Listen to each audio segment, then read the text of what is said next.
Hey, everybody, and welcome to the world of weather. I am so glad that you are joining me today. We've been talking about hurricanes all week, and we've talked about how I love hurricanes. I love forecasting hurricanes, and there's a lot that goes into it. We've talked about storm surge, we've talked about hurricanes in Georgia, and we've talked about hurricanes in general. Want to give you a quick recap of the basics in case you missed our other lessons. And then we're going to talk about last year and we're going to talk about this year and what kind of things we look at as meteorologists to forecast what we're going to see this year. First of all, last year, 2019, you may remember the season started before the hurricane season officially began. And we talked about this earlier in the week. Hurricane season starts June 1st and it continues through November 30th. Now, who can remember why hurricane season here in the Atlantic is June 1st through November 30th? Can anyone remember why? It's because of the warm ocean temperatures. The ocean temperatures have to be at least about 79 degrees in the top 50 meters of the ocean in order to get hurricanes or tropical cyclones, tropical storms to develop. So without the warm water, you don't see the tropical systems forming. Another thing you need, a disturbance. So you need an area of low pressure and you need weak winds. So if you have strong winds moving over the ocean, you don't get a lot of development. If the ocean water temperature is cooler, you don't get a lot of development. So those are things we look at. And we talked about where they form. In June and July, they form in the Gulf of Mexico and in the Caribbean Sea because that's where water temperatures are 79 or above. Then as we head into August, September, that's when they start to form in the Atlantic. And a lot of times we'll watch these as a tropical wave off the coast of Africa and we'll follow them as they move across the Atlantic. And that's why the ocean temperature, once it gets up to 79 degrees, we start to see development. Now, last year, we had Andrea, and Andrea formed 11 days before June 1st. So it started before the tropical system began. And we've talked about that. That's not unusual. In fact, the past 5 years, we've had a tropical system develop before hurricane season even started. So the past 5 years, we have had these tropical systems start in May. So could it happen this year? Absolutely. And we see it. It's not unusual. It's just odds are it's going to start June 1st. That's because that's when the water temperature is at that temperature. Until it gets to that temperature, really hard to get these tropical systems to develop. Now, something of note is Andrea fell apart a day after it was named. So Andrea formed, but then it kind of fizzled. And again, it's because it has to maintain its strength. And it's just really hard in May for these systems to not only develop, but maintain their strength and actually make landfall. They really weaken pretty quickly. And that's what we saw last year. Last year, the prediction from the National Weather Service was 9 to 15 named storms.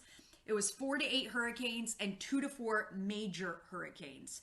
The National Weather Service was actually predicting an average year as far as tropical systems, but we actually had an average number of major hurricanes and hurricanes, but we did have an above average number of named storms. So that is it. It's just a prediction every year. We'll come out with these predictions. It's very hard to know exactly how many you're going to see, but we'll be watching for this year's prediction and what the National Hurricane Center is going to predict for 2020. Now, we talk about El Nino and El Nino. We're going to talk a little bit about that today. Just want to let you know, last year, starting in July, we were not under El Nino or La Nina. So we were in a what we call a neutral pattern. So we were not under the influence of either. In 2020, again, we're going to be expected to be in a neutral pattern. So we're not expected to be in the influence of El Nino or La Nina. So this year's pattern, very similar to what we saw last year. So keep that in mind. And we talk about it with El Nino for the Atlantic, which is what we're looking at, the Atlantic hurricane season. We actually see less hurricanes, and that's because we see more shear. We see stronger winds over the ocean. And again, we need light winds for these tropical systems to develop. So El Nino, less hurricane activity for the Atlantic, but it does increase ocean temperatures in the Eastern Pacific.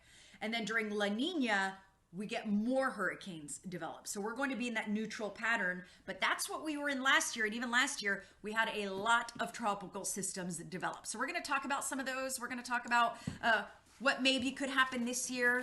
Again, even when these predictions come out, you'll notice they're not always exactly right. It's really hard to forecast exactly how many you're going to get. And then another thing that I always stress, we could have 20 hurricanes in a year. We could have a very active season, but if none of them make landfall, we don't get the impacts. And we've had that. We've had years where we've had a well above active season, and everyone comes up to me and they're like, wow, what a great season. We didn't see anything. And it's no, it was there. They just didn't make landfall. On the other hand, we've had some seasons with a very low number of storms, very low number of hurricanes that actually developed, but they all made landfall or they all impacted the US. So, again, the more hurricanes you have, the higher the chance you have of them making landfall. It's like if you have 10 marbles and you throw 10 marbles at someone, or if you have 3 marbles and you throw 3 marbles at someone, chances are the person who has 10 marbles is going to hit that person more often. So the more you see develop, the more likely you are to be affected. But again, we've had seasons where even with a bunch of hurricanes, they didn't impact the US. And again, we've had a season where we've only had 3, 4 hurricanes and they all impacted the US. So the numbers, you need to take them for what they're worth, but also you need to realize all it takes is one, making landfall over your area to create devastation. So let's flip this out for today's World of Weather lesson for today. And we are talking about the 2019 hurricane season. So here we go. 2019, this is what we had. The white column, the white letters, that is what we normally see. And then on the right, that is what we had in 2019. So as you can see, we had an above average year. Normally we get about 12 named storms. We had 18. We had a lot of storms last year, 18 named storms. And we talked about names earlier in the week, how there's a list of names. Every 6 years, we recycle the list unless it's a very powerful hurricane. The name is retired. And it's very rare to go beyond that list of names. There's 21 names on the list, all the letters on there except Q, U, X, Y, and Z. Once we get past the 26 letters, once we get, the 21 letters, because again, those letters are removed, we start with the Greek alphabet, alpha, beta, gamma, delta. But again, that's very rare. And even last year with 18, we certainly didn't get through 21 named storms, but we got through most of the list. Last year, 6 hurricanes is average. We had 6 major hurricanes, anything with a category 3 or above. 3 is what's average, and we had 3. So as far as hurricanes and major hurricanes, right where we should be, but we did have a high number of named storms. One of the storms we had last year, we talked about Andrea, that formed before the season even started, but it fizzled. Then we got to Durian. Durian was incredibly powerful. Durian was a category 5 hurricane. The stronger the hurricane, the more well-defined the eye wall becomes. The stronger the hurricane, the more perfect it looks on the radar.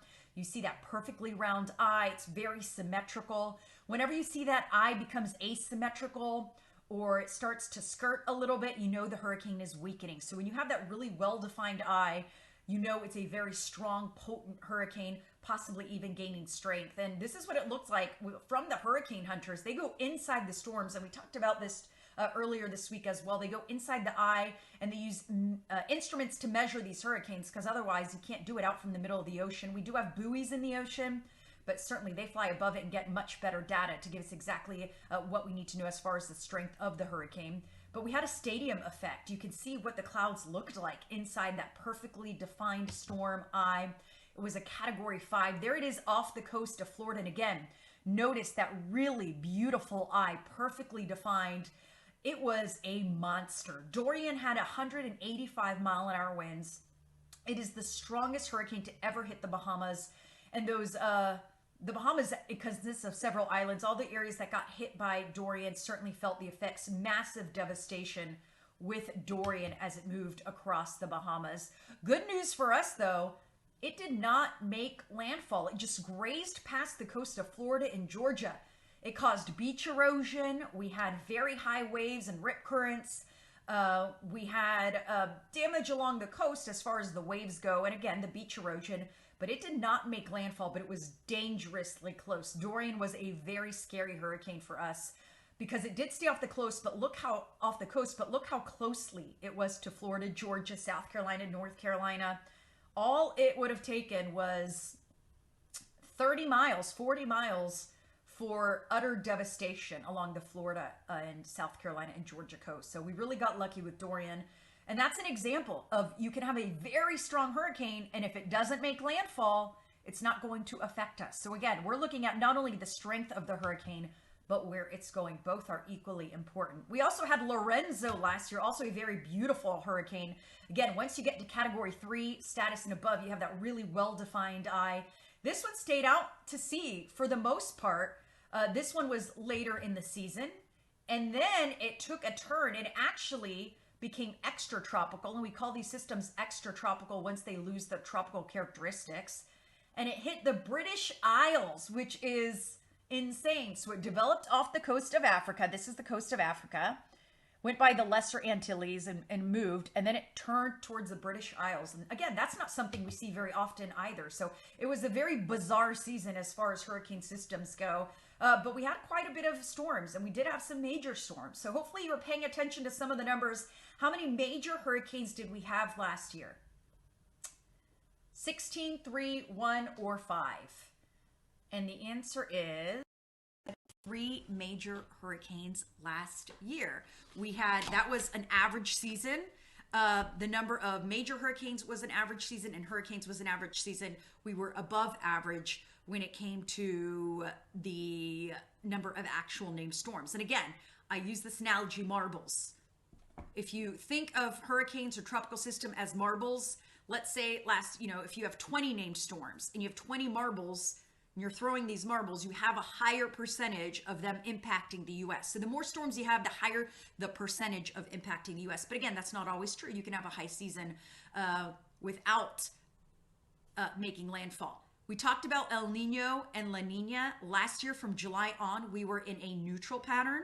So we were not El Nino or La Nina. And we use those to help us forecast hurricanes and the amount of hurricanes. Because again, we're forecasting something that hasn't happened yet. So it's almost impossible to know exactly how many hurricanes we'll have. But we were in a neutral pattern last year. And again, in 2020, we're in a neutral pattern. So I don't think we're going to see unusually low number of hurricanes, but I don't think we're going to see an unusually high number of hurricanes. And I think just judging on history, last year we had a storm form before the season started. And that's been the past 5 years. So just on history alone, I would predict that we are going to have a hurricane, or a tropical system, I should say, develop in May ahead of season. Again, season starts June 1st, so I think that's possible. And as far as named storms, I am expecting a very similar year to last year. So we could see some massive category 3 and above monster hurricanes, and we could see an overactive season. So it's possible. Last year, the National Hurricane Center predicted an average season, and we did have an above average season. So again, with these predictions, you take it for what they're worth. We're forecasting something that hasn't happened yet, but we do look at things like ocean temperature and temperatures and, the strength of the winds across the Atlantic to help forecast these systems. So I'm going to look on Facebook. I hope a lot of you are enjoying this lesson. Oh, you know what, Gerald? You want a lesson on fog? That's actually in the works. I think we're doing that next week. If it's not next week, it's the week after. But we are doing a lesson of fog. And I love these suggestions because it's hard for me to come up with all these ideas. I want to make it interesting. So if you have suggestions of what you want to learn about, please write below. I'd love your suggestions. That's super helpful. But Gerald, we do have a lesson coming on fog. Thank you for the suggestion. Hi, Anne-Marie. Hi from Livonia. How are you? Hi, Patricia. Hi, Vader. Oh, Bob, I'm so glad you love these sessions. I love that adults are watching these too, because I find them super fascinating, but I'm a weather nerd. But I think this is stuff everybody should know, not just kids. This is really good for us to keep building our brain. I think it's important to always be reading and learning, especially we're stuck at home. So this is the perfect time to be learning about weather. And especially when hurricane season comes this year, you're going to know so much more, and you'll be able to speak about what's happening and understand when we're giving these forecasts. It makes all the difference. Ralph. Hi, Ralph. Oh, Melissa, she says she watched me in the middle of the night. It was amazing. Thank you, Melissa. Unfortunately, you may be watching me in the middle of the night again this Sunday. We have more severe storms. I did do a Facebook Live. It was, I want to say around 10:30, and I'm going to do another one here shortly on the latest on Sunday severe weather. So I'm glad you watched, Melissa. Please stay up to date with the latest. We have more storms this weekend. Let's see. Do they have a lot of hurricanes in the Indian Ocean? And we've talked about this in other lessons as well, how we have three, hurricanes don't form all over the globe. So we have lots of oceans all over the globe. They don't form everywhere. There's areas where they are more likely to form, and it's those areas that have the warmer ocean temperature and those light winds. So they're not everywhere, but we do have cyclones and typhoons. And there's certain places on the globe where those are more likely to form than others. And I do have that in a different lesson. I think that's in the first lesson we did on hurricanes, which was on Tuesday. So go back and watch that. Hi, Butch. Thank you. I love that you're watching every day. So I think that's all the questions. You guys are such good listeners. I love that you guys are fascinated and interested in these hurricanes like I am. Tomorrow's Saturday. I don't even know what day it is anymore. Are you all in the same boat with me? I always know. Any other time you ask me what day of the week it is, and of course I know, and it's just my mind. I feel like all us mom and dads have so much in our minds right now to process between work, the kids, school, being home from school. It's a lot. So Monday's lesson, and it's actually was supposed to be Friday. We had to move things back because of the severe weather. Tomorrow we're going in depth with hurricanes. So we are talking about the quadrants, something we haven't done yet. So much. Thanks. Oh, hi, Hasina. We're learning about the different quadrants of the hurricanes, and we're really going to go in depth and learn about the nitty gritty when it comes to hurricanes. So that's on Monday. And then that's a great time. We can refresh things we've talked about that maybe you didn't quite understand or you want to learn more about. So, write down those questions, keep them coming, and I'm so glad you're watching. I'm going to see you again on Monday for World of Weather at 1:15. Join me then. Everyone have a great weekend. Stay safe this weekend. Again, we could see more storms Sunday night, and stay with CBS 46, CBS46.com, and our streaming app for the latest on those storms. I'll see you later this afternoon on CBS 46.